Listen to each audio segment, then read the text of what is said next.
পাক অনেক কিছু মাফ করে দেন, কিছু কিছু বিষয় আল্লাহ পাক মোটেই পছন্দ করেন। তার মধ্যে একটা হচ্ছে অহংকার, তার মধ্যে একটা হচ্ছে শিরক, তার মধ্যে একটা হচ্ছে অন্যের হক নষ্ট করা, তার মধ্যে একটা হচ্ছে আদম সন্তানকে হত্যা করা, তার মধ্যে একটা হচ্ছে বৃদ্ধ বয়সে ব্যভিচার করা, তার মধ্যে একটা হচ্ছে মুরতাদ হয়ে যাওয়া। ওই যে খ্রিস্টান হয়ে যাচ্ছেন না, খালি মরেন তারপর বুঝবেন, খালি মালাকুল মউত আসুক তারপর বুঝবেন। আল্লাহ রাব্বুল আলামিন বলছেন তার রাসূলের মাধ্যমে, কেউ যদি সাক্ষ্য দেয় আল্লাহ ছাড়া কোনো মাবুদ নাই, মুহাম্মদ সাল্লাল্লাহু আলাইহি ওয়াসাল্লাম শেষ নবী, ঈসা ইবনে মারইয়াম আল্লাহর প্রেরিত নবী, আল্লাহর পুত্র নন, জান্নাত সত্য এবং জাহান্নাম সত্য, এই পাঁচটা বিষয় যদি কেউ সাক্ষ্য দেয় ইনশাআল্লাহ সে জান্নাতে যাবে, তার আমল যেমনই হোক না। টাকার বিনিময়ে, চাকরির বিনিময়ে, সমাজসেবার নামে আর চিকিৎসার নামে ঈমান বিক্রি করে ফেললেন। সুবহানাল্লাহ, সুবহানাল্লাহ। তোমাদের এই পৃথিবীতে বেঁচে থাকার চাইতে মাটির তলে চলে যাওয়া ভালো। আবর্জনার কোনো প্রয়োজন নাই আল্লাহর এই জমিনে, এই মুসলিম উম্মার আবর্জনার কোনো প্রয়োজন নাই। আল্লাহ রাব্বুল আলামিনই প্রথম, আল্লাহ পাকই শেষ। আল্লাহ পাক প্রকাশ্য, আল্লাহ পাক গোপন। ওয়া হুয়া বিকুল্লি শাইইন আলিম। আল্লাহ পাক বলছেন তিনি প্রত্যেকটা বিষয় সম্পর্কে জ্ঞানী। সূরা হাদীদ আয়াত নাম্বার 3। তো আমরা বুঝতে পারছি যখন কোনো কিছু ছিল না তখন আল্লাহ রাব্বুল আলামিন ছিলেন, আবার যখন কিছু থাকবে না তখন আল্লাহ পাক থাকবেন। কুল্লু মান আলাইহা ফান ওয়া ইয়াবকা ওয়াজহু রাব্বিকা যুল জালালি ওয়াল ইকরাম। সমস্ত কিছু ফানা হয়ে যাবে, শুধুমাত্র আল্লাহ রাব্বুল আলামিনের সত্তা, জাত এটা বাকি থাকবে। তার মানে আল্লাহ পাকই শুরু, আল্লাহ পাকই শেষ। আল্লাহর কোনো শুরু নাই, আল্লাহর কোনো শেষ নাই। এখন কেউ যদি প্রশ্ন করে যে আল্লাহ সব কিছু সৃষ্টি করেছেন, তাহলে আল্লাহকে কে সৃষ্টি করলো, নাউজুবিল্লাহ, তখন আমরা বলবো যদি কেউ আল্লাহকে সৃষ্টি করতো তাহলে তো সেই সৃষ্টিকর্তা হয়ে যেত, তাই নয় কি? এইভাবে এক এক করে যদি আমরা পিছনের দিকে যেতে থাকি তাহলে একটা পর্যায়ে গিয়ে তো আমাদেরকে থামতে হবে। তো আমরা যেখানে গিয়ে থামছেন সেটাই হচ্ছে আল্লাহ রাব্বুল আলামিন। আল্লাহ পাকের আগে কিছুই ছিল না, বরং অতীত, বর্তমান, ভবিষ্যৎ এটা সময়ের মধ্যে আছে, যে সময়ের মধ্যে আমরা বাস করছি। আল্লাহ রাব্বুল আলামিনের কাছে এরকম অতীত, বর্তমান, ভবিষ্যৎ কিছু নাই। আল্লাহ রাব্বুল আলামিন একা ছিলেন, তখন কিছুই ছিল না। আবার যখন সব কিছু ধ্বংস হয়ে যাবে আল্লাহ পাক একাই থাকবেন, আর কিছু থাকবে থাকবে না। এখন আল্লাহ পাক সর্বপ্রথম সৃষ্টি করলেন আরশে আজিম। কি সৃষ্টি করলেন? এবং আরশটা পানির উপরে ছিল। কিসের উপরে? পানির উপরে। এরপরে আল্লাহ রাব্বুল আলামিন সৃষ্টি করেছেন কলম। আল্লাহ পাকের কাছে লাউহে মাহফুজ আছে, লাউহে মাহফুজ মানে সুরক্ষিত একটা ফলক। এখানে আল্লাহ পাক কলমকে বললেন লিখো। কলম বললো যে মাযা আক্তুব, আমি কি লিখবো হে আল্লাহ? আল্লাহ পাক বললেন কিয়ামত পর্যন্ত যা যা হবে, শেষ দিন পর্যন্ত যা কিছু ঘটবে লিখে ফেলো। কলম লিখে ফেলেছে কিয়ামত পর্যন্ত কি কি হবে। অতএব আপনার রিজিক নিয়ে এত টেনশন করার কোনো দরকার নেই। বিয়ে শাদী হচ্ছে না, এই জন্য কবরে গিয়ে মানত করার কোনো দরকার নেই। সময় মতো হবে ইনশাআল্লাহ। যখন রিজিক তাকদিরে লেখা আছে সময় মতো ইনশাআল্লাহ হবেই। তাকদিরের বাইরে কিছু হবে? হবে না। তো আল্লাহ পাক তাকদির লিখে ফেললেন। এমনকি লাউহে মাহফুজে কোরআনও লিপিবদ্ধ আছে। সূরা বুরুজ পড়ে নাই? বাল হুয়া কুরআনুম মাজিদ ফি লাউহিম মাহফুজ। লাউহে মাহফুজ থেকে কোরআন মাজিদ নাজিল করা হয়েছে প্রথম আসমানে। এরপর প্রথম আসমান থেকে আস্তে আস্তে ধাপে ধাপে বিভিন্ন ঘটনার পালাক্রমে রাসূলুল্লাহ সাল্লাল্লাহু আলাইহি ওয়াসাল্লামের কলবের মধ্যে জিবরাইল আলাইহিস সালামের মারফতে ওহী করা হয়েছে। এই হলো কোরআন, যেটা নাজিল হতে সময় লেগেছে 23 বছর।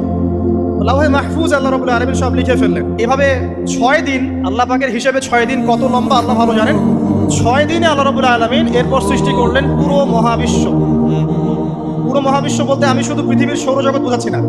এই মঙ্গল, বুধ, শনি, বৃহস্পতি এইটুক না, এরকম হাজার হাজার সৌরজগৎ মিলে একটা গ্যালাক্সি হয়, আর হাজারটা গ্যালাক্সি মিলে গিয়ে একটা আসমান হচ্ছে, মহাকাশের একটা ছায়াপথ আসমান হচ্ছে।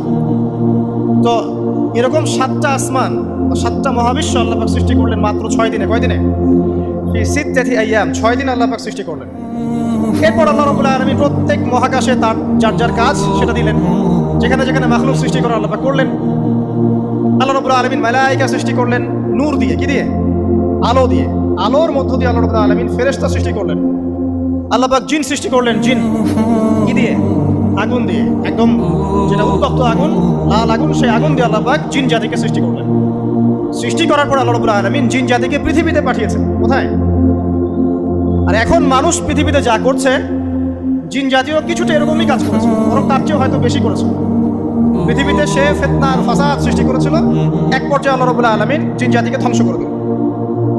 কিছু কিছু জিনকে আল্লাহ পাক অবশিষ্ট রাখলেন, যেগুলো পাহাড়ে, পর্বতে, বিভিন্ন জায়গায়, সমুদ্রে আশ্রয় নিল। পাহাড়ি এলাকাগুলোতে জিন থাকে, গভীর সমুদ্রে জিন থাকে, হ্যাঁ, জঙ্গলে জিন থাকে, এরকম কিছু জায়গা আছে এগুলোর মধ্যে জিনরা থাকে। ওদেরকে ডিস্টার্ব করতে গেলে সমস্যা, আপনাকে ধরে ফেলবে। আর যদি প্রতিদিন সকাল সন্ধ্যার জিকির আজকার ঠিকঠাক মতো না করেন, কোরআন তেলাওয়াত ঠিকঠাক মতো না করেন, নামাজি না হন আর পবিত্র না থাকেন, তাহলে জিন ধরার সম্ভাবনা বেশি। আর আমার মনে হয় এখনকার যে মেয়েগুলো রাস্তাঘাটে ঘোরাফেরা করে, এদের বেশিরভাগই জিন ধরা। কারণ আছে, এমনি এমনি বলি নাই। এটা আপনাকে বুঝতে হলে আল্লাহ এবং তার রাসূলের চোখ দিয়ে দেখতে হবে তো, কারণ তাদের চালচলন স্বাভাবিক না। কিছু একটা ওদের উপর ভর করেছে, ভরটা করার কারণে তার চালচলন আজকে এমন হয়ে গেছে। বহু মেয়ের ঘটনা এমন শোনা যায় যে সরাসরি তারা জিন দ্বারা ইফেক্টেড হয়। দেখেন না, রুকিয়া করতে হয়, শারীরিকভাবে রুকিয়া করতে হয়। তো খেয়াল রাখবেন, সকাল সন্ধ্যার জিকির আজকার ঠিক রাখবেন, কোরআন তেলাওয়াতটা ঠিক রাখবেন, নামাজি হবেন, পাক পবিত্র থাকবেন, জিন আপনাকে কোনো ক্ষতি করতে পারবেন ইনশাআল্লাহ। জিনরা কিন্তু রাসূল সাল্লাল্লাহু আলাইহি ওয়াসাল্লামেরও ক্ষতি করার চেষ্টা করেছিল।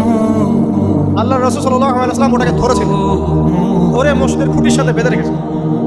নামাজের মধ্যে জিন আমাদের নবীকে ডিস্টার্ব করেছিল, আল্লাহ রাসূল জিনকে ধরেছেন, ধরে খুঁটির সাথে বেঁধে রেখেছেন। তারপরে তার মনে পড়লো সুলাইমান আলাইহিস সালামের কথা। সুলাইমান আলাইহিস সালাম বলেছিল আল্লাহকে, আল্লাহ আমাকে যে ক্ষমতা তুমি দিয়েছো, আমার পরে কাউকেই ক্ষমতা আর দিও না। সুলাইমান আলাইহিস সালামকে আল্লাহ পাক জিন জাতিকে অনুগত করে দিয়েছিলেন। সুলাইমান আলাইহিস সালামের নির্দেশে জিন জাতি বিভিন্ন কাজ করত, এমনকি সমুদ্রের মধ্যে ডুবুরির কাজও করত, সমুদ্রের ভিতর থেকে রত্ন বের করে নিয়ে আসতো।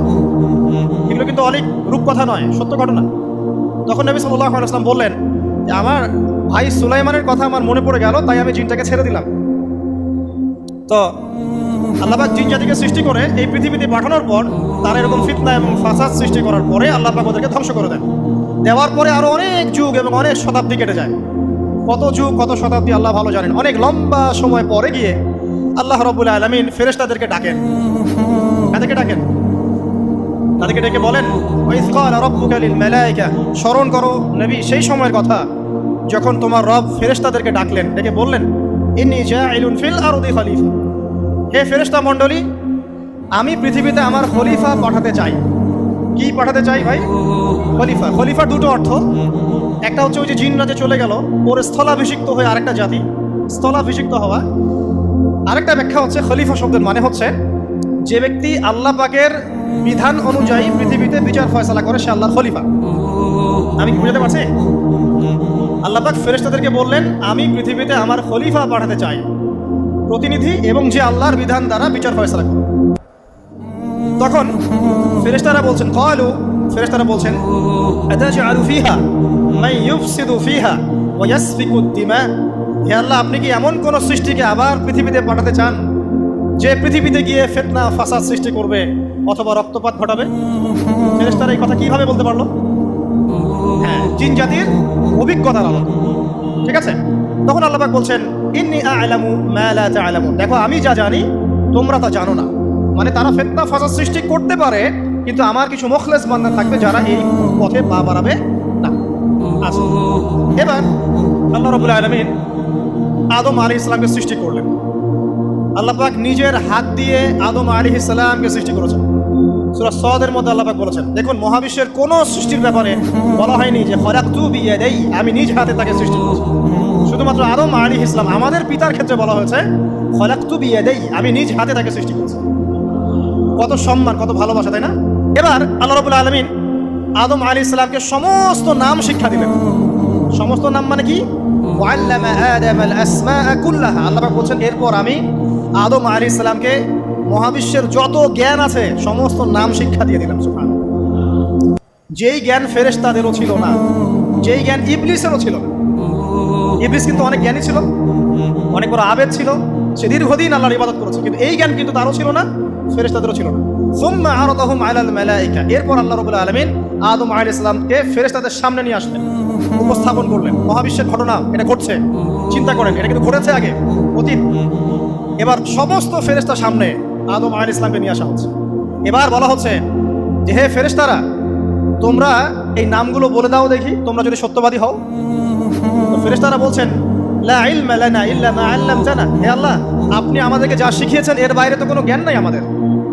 তারপর আল্লাহ পাক আদমকে বললেন আলাইহিস সালাম, হে আদম, তুমি সব নাম বলে দাও দেখি। এরপর আদম আলাইহিস সালাম সমস্ত নাম একটা একটা করে বলে দিলেন।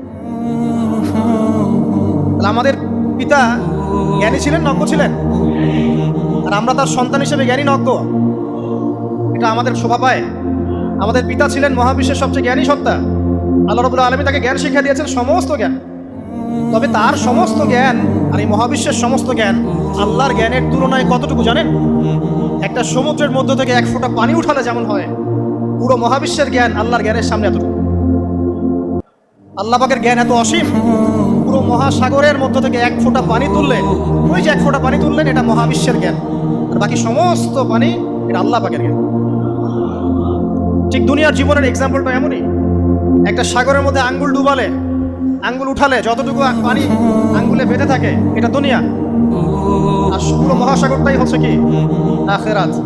নবীজি বলছেন সাল্লাল্লাহু আলাইহি ওয়াসাল্লাম, একটা মৃত গাধাকে দেখে বলছেন, সাহাবীরা তোমরা কি কেউ এই গাধাটাকে 1 দিরহামের বিনিময়ে কিনবে?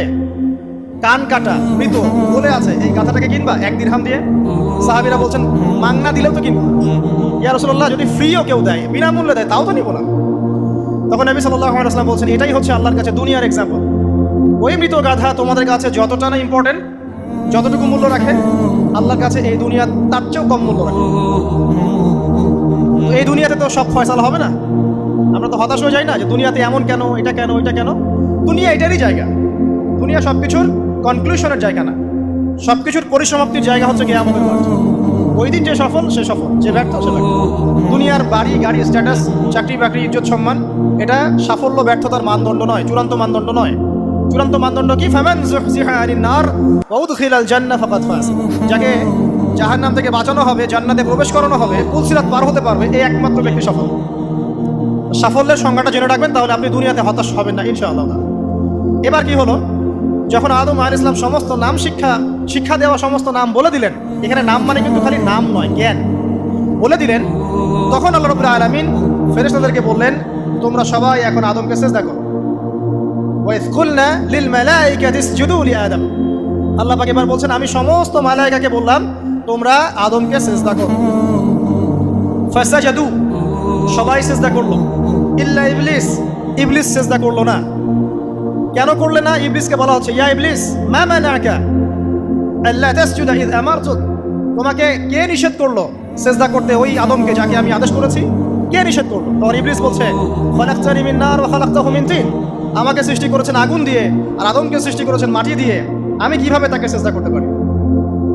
ইবলিস বলতে চাইলো যে আপনি যে বলছেন আদমকে সিজদা করো, আদম তো মাটির তৈরি, আমি তো আগুনের তৈরি, তাহলে আপনি ভুল বলছেন। আগুন কেন মাটির সামনে নত হবে? মাটি আগুনের সামনে নত হওয়া উচিত। তার কেয়াস হচ্ছে এমন। কেয়াস মানে কি? তার এটা কি?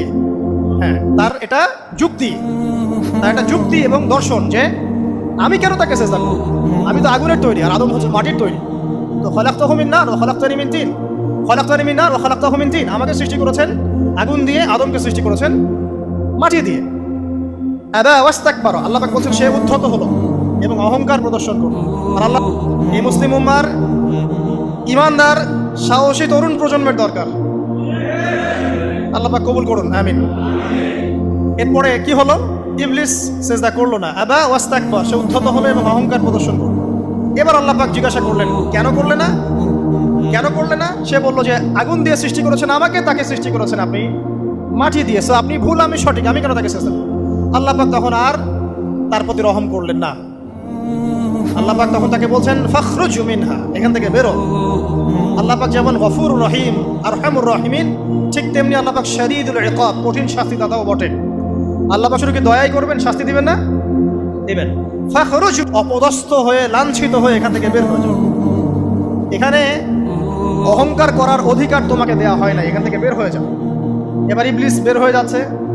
বের হয়ে যাওয়ার সময় ইবলিস বলছে রব্বি। কি বলছে?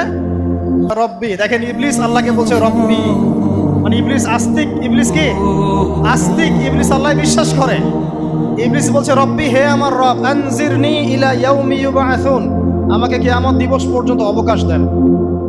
আমাকে তো বের করে দিচ্ছেন, ঠিক আছে, আমাকে কিয়ামত দিবস পর্যন্ত অবকাশ দেন। শব্দ চয়ন হচ্ছে রব্বি, হে আমার রব। মানে ইবলিস কিন্তু নাস্তিক না। তাহলে এখন যারা এই যে এথিজমে বিশ্বাস করছেন, আসলে এরা কেউ নাস্তিক না, এরা ইসলাম বিদ্বেষী। কখনো দেখবেন না তাদেরকে অন্য ধর্মের কোনো বিষয় নিয়ে কটু মন্তব্য করছে, প্রশ্ন উত্থাপন করছে, এমনটা খুব কমই দেখবেন। এতে যত মাথা ব্যথা ইসলাম নিয়ে। এখানে দেখেন ইবলিসের কথা বলছি, ইবলিস কিন্তু আস্তিক। ইবলিস কি বলছে? রব্বি আনজিরনি ইলা ইয়াউমি ইউবাসুন, হে আমার রব। ইবলিস জানে যে আল্লাহ তার রব। ওই যে সূরা হাশরের শেষের দিকে পড়ে দেখবেন ইবলিস বলে কুফর, তোমরা কুফরি করো। তারপরে মানুষ যখন কুফরি করে সে বলে আমি ইন্নী আখাফুল্লাহ রাব্বাল আলামিন, আমি আল্লাহকে ভয় করি যে জগৎ সমূহের প্রতিপালক। শয়তানকে মানুষকে জিজ্ঞাসা করবে জাহান্নামীরা, তুমি আমাদেরকে পথভ্রষ্ট করেছে। শয়তান বলবে আমি কিচ্ছু করি নাই, আমি তোমাদেরকে কোনো কাজে ফোর্স করি নাই, আমি শুধু তোমাদেরকে ওয়াসওয়াসা দিয়েছি, তোমরা নিজেরাই কাজ করছো। ফালা তালুমুনি ওয়ালুমু আনফুসাকুম, সূরা ইব্রাহিম পড়ে দেখেন। শয়তান বলবে তোমরা আমাকে লানত করো না, নিজেদেরকেই লানত করো, আমি তো তোমাদেরকে বাধ্য করে কাজ করাই নাই, তোমরা নিজেরাই করেছো এই কাজ। আসুন সামনে যাই। এবার আল্লাহ পাক যখন ইবলিসকে বের করে দিলেন, সে বলছে আমাকে কিয়ামত পর্যন্ত অবকাশ দিন। কিয়ামত পর্যন্ত অবকাশ নিয়ে ইবলিস কি করবে? উত্তর, ইবলিস বলছে ফাবিমা আগওয়াইতানি, হে আল্লাহ, যে কারণে বা যে আদমের কারণে আপনি আমাকে এখান থেকে বের করে দিলেন, লাআকউদান্না লাহুম সিরাতাকাল মুস্তাকিম, আমি সে আদম সন্তানের সরল পথে ওত পেতে বসে থাকবো। শয়তানের কথা কি মনে থাকবে যুবক ভাইরা? শয়তানের চ্যালেঞ্জ কি? আমি আদম সন্তানের সরল পথে ওত পেতে বসে থাকবো, মানে আমার আপনার সবার পথে সে ওত পেতে বসে আছে। এটা যদি মাথায় থাকে তাহলে জীবনে চলা সহজ হয় না? আর কি করবো? সুম্মা লাআতিয়ান্না মিন বাইনি আইদিহিম, শুধু বসেই থাকবো না, আমি আসবো তাদের সামন থেকে, ওয়া মিন খালফিহিম, তাদের পিছন থেকে, ওয়া আন আইমানিহিম, তাদের ডান দিক থেকে, ওয়া আন শামাইলিহিম, তাদের বাম দিক থেকে, ওয়া লা তাজিদু আকসারাহুম শাকিরিন, হে আল্লাহ, আপনি বেশিরভাগ আদম সন্তানকে শুকরগুজার পাবেন না। কার কথা? শয়তানের এই কথাটা কি সত্য না মিথ্যা? এখন বেশিরভাগ লোক নামাজ পড়ে না পড়ে না? পড়ে পড়ে না। বেশিরভাগ মুসলিমের দাঁড়িয়ে আছে না নাই? বেশিরভাগ মুসলিম সুদ খায় না খায় না? এখন বেশিরভাগ তরুণ প্রজন্মের জেনায় আছে না নাই? পর্নোগ্রাফি সবাই দেখে না দেখে না? অন্যের সম্পদ আত্মসাৎ মানুষ করছে না? দুর্নীতি করছে না? ঘুষ খাচ্ছে না? ইসলামের বিধান 100% পালন করে কত পার্সেন্ট মানুষ? খুব কম। আচ্ছা বাদ দেন এত বড় বড় কথা, শুধু কুরআনুল কারীম তেলাওয়াত করতে পারে কতজন মানুষ? বলি না আমরা 90% মুসলিমের বাংলাদেশ, তো 90% মুসলিমের বাংলাদেশে কত ভাগ মুসলিম কোরআন তেলাওয়াত করতে পারে? একটা শুমারি করে দেখেন, কোরআন শুমারি, এটা কোরআন শুমারি করে দেখেন যে কত পার্সেন্ট মুসলিম শুদ্ধ করে কোরআন পড়তে পারে। যারা পড়তে জানে তাদেরও পড়া যে কত ভুল আছে আলেম ওলামার কাছে গেলে বুঝতে পারবেন। আর এই ভুলের কারণে যে অর্থ কত পরিবর্তন হচ্ছে আপনি তো জানেনই। তো এই যে শয়তান বলেছে ওয়ালা তাজিদু আকসারাহুম শাকিরিন, আপনি বেশিরভাগকেই শুকরগুজার পাবেন। তো কথা সত্য না মিথ্যা? দেখেন ও কিন্তু তার মিশনের মধ্যে ঠিকই আছে। কথা যে সত্য তার প্রমাণ সহিহ বুখারীর একটা হাদিস, যেটা 4 বার এসেছে বুখারীর মধ্যে, যে আদম আলাইহিস সালামকে ডাকা হবে কিয়ামতের মাঠে, ডেকে বলা হবে তোমার সন্তানদের মধ্য থেকে জাহান্নামীদেরকে আলাদা করে দাও। আদম আলাইহিস সালাম বলবেন কতজনকে আলাদা করে দিব? আল্লাহ পাক বলবেন প্রতি 1099 জনকে জাহান্নামের জন্য আলাদা করে দাও। শয়তানের কথা ঠিক না বেঠিক? এবার আল্লাহ রাব্বুল আলামিন তাকে বের করে দিলেন। ইবলিস এবার বের হয়ে গেল, চ্যালেঞ্জও করলো। এবার আল্লাহ পাক আদম আলাইহিস সালামকে ডেকে বলছে ইয়া আদম, এবার আদম আলাইহিস সালামের এই যে পাজর বুকের পাজর, এখান থেকে তার সঙ্গিনীকে সৃষ্টি করা হলো। কারণ আদম আলাইহিস সালাম একাকী ছিলেন, একা একাকী থাকা যায়? একা একা থাকতে কষ্ট হয় না? একজন জীবন সঙ্গী লাগে না? তো আদম আলাইহিস সালামের এই বাম পাজরের হাড় থেকে হাওয়া আলাইহিস সালামকে সৃষ্টি করা হলো।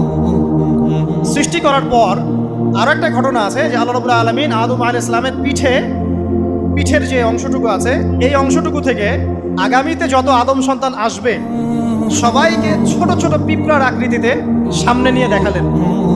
সুবহানাল্লাহ, যত আদম সন্তান আসবে আল্লাহ পাক সবাইকে আদমের সামনে দেখালেন এবং বললেন এই যে শুভ্র অংশ যারা, মানে সাদা অংশ যারা, তারা তোমার সন্তানদের মধ্য থেকে সবাই জান্নাতি। আর তোমার এই যে বাম পাশে যেগুলো কালো কালো ছোট ছোট আকৃতি দেখছো, এগুলো সব তোমার সন্তানদের মধ্য থেকে জাহান্নামী। আমরা দোয়া করি আমরা তাদের অন্তর্ভুক্ত না হই। এবার আল্লাহ পাক সবাইকে বললেন, সূরা আরাফের মধ্যে আসছে 182 নম্বর আয়াতে মনে হয়, আল্লাহ পাক বলেন আলাস্তু বিরব্বিকুম, হে আদমের সন্তানরা, আমি কি তোমার রব নই? আমি কি তোমাদের রব নই? আলাস্তু বিরব্বিকুম, আমি কি তোমাদের রব নই? আলাস্তু বিরব্বিকুম, আমি কি তোমাদের রব নই? আমরা সবাই তখন বলেছিলাম বালা ইয়া রব্বি, অবশ্যই আপনি আমাদের রব। আমরা এখন ভুলে গেছি না? আমরা সবাই এই সাক্ষী দিয়ে আসছি রুহের জগতে।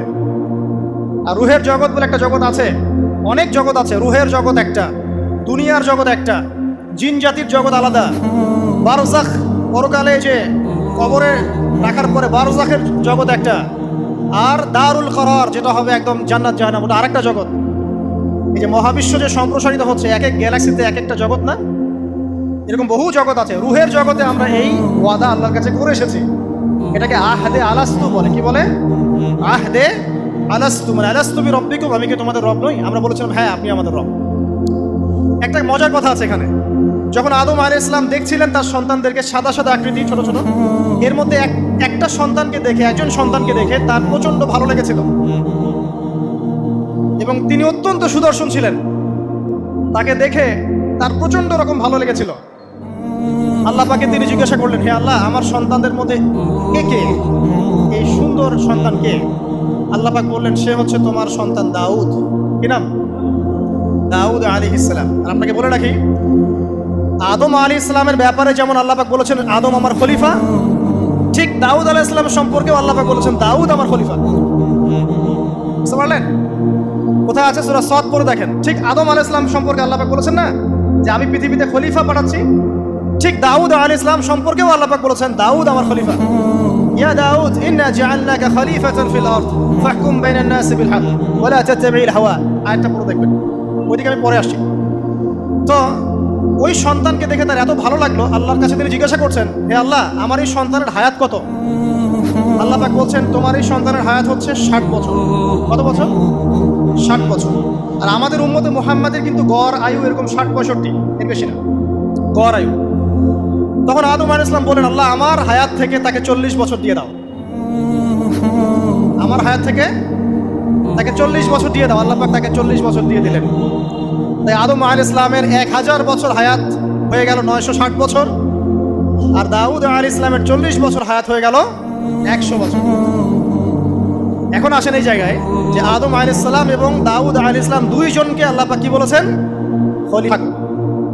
ফাকুলা মিনহা রাগাদান হাইথু শি'তুমা, জান্নাতের যেখান থেকে ইচ্ছা তোমরা ফল খাও বা যা ইচ্ছা তাই করো, সবকিছু উন্মুক্ত তোমাদের জন্য জান্নাতে।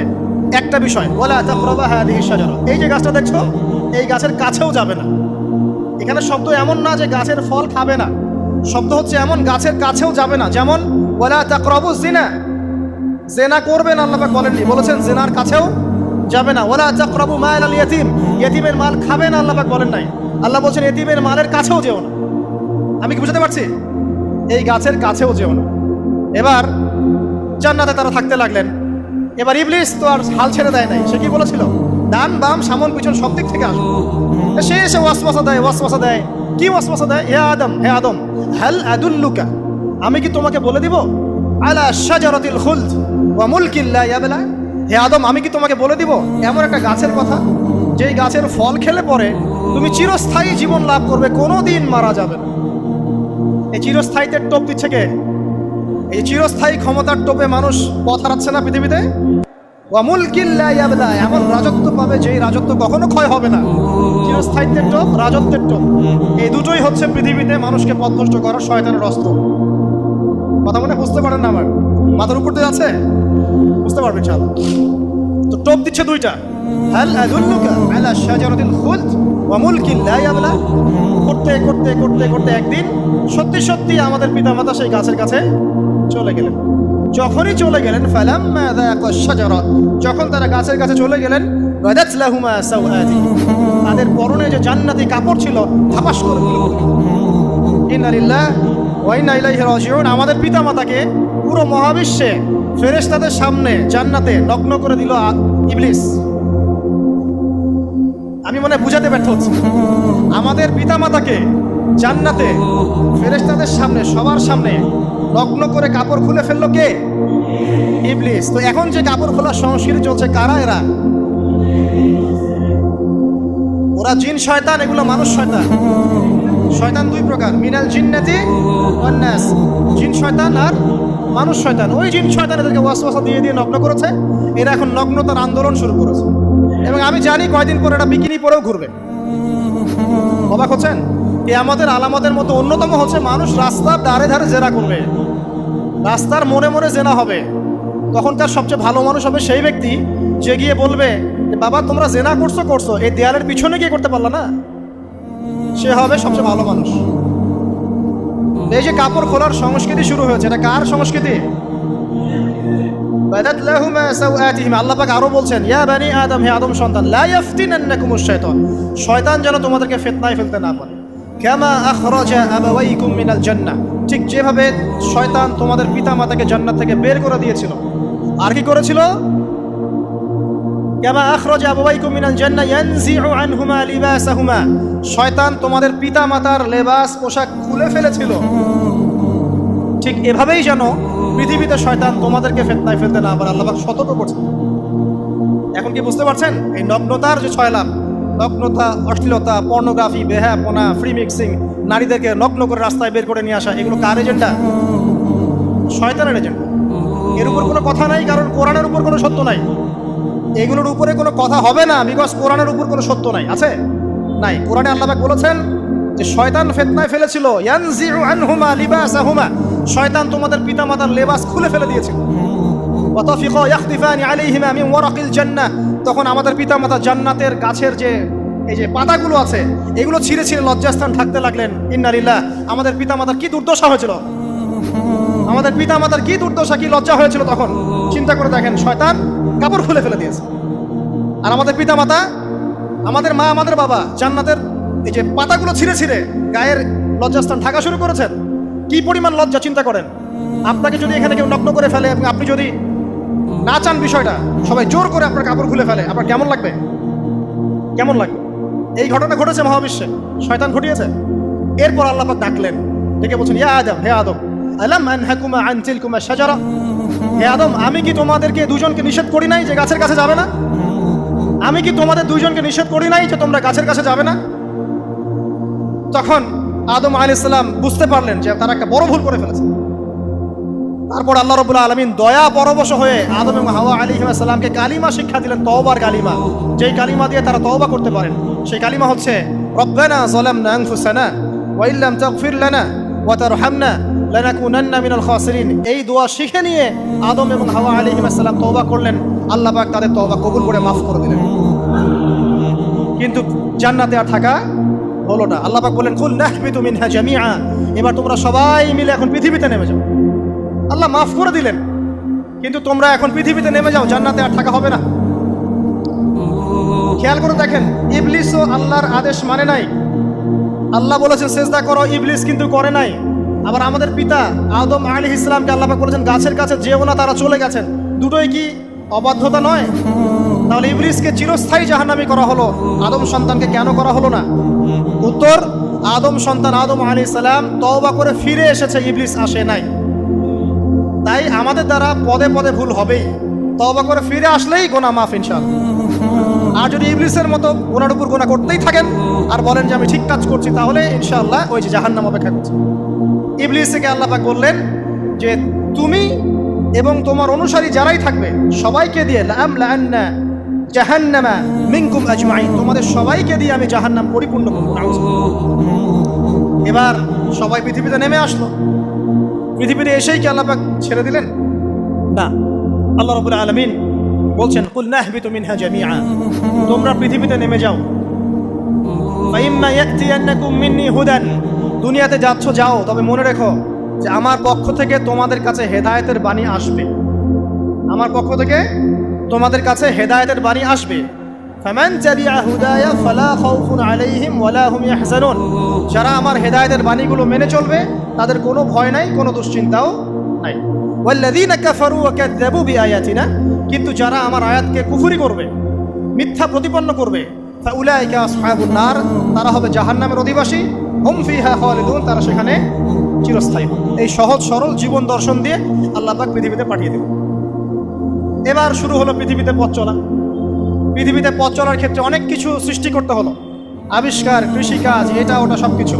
আদম আলাইহিস সালামকে আল্লাহ পাক সেই জ্ঞান ওহীর মাধ্যমে শিক্ষা দিলেন।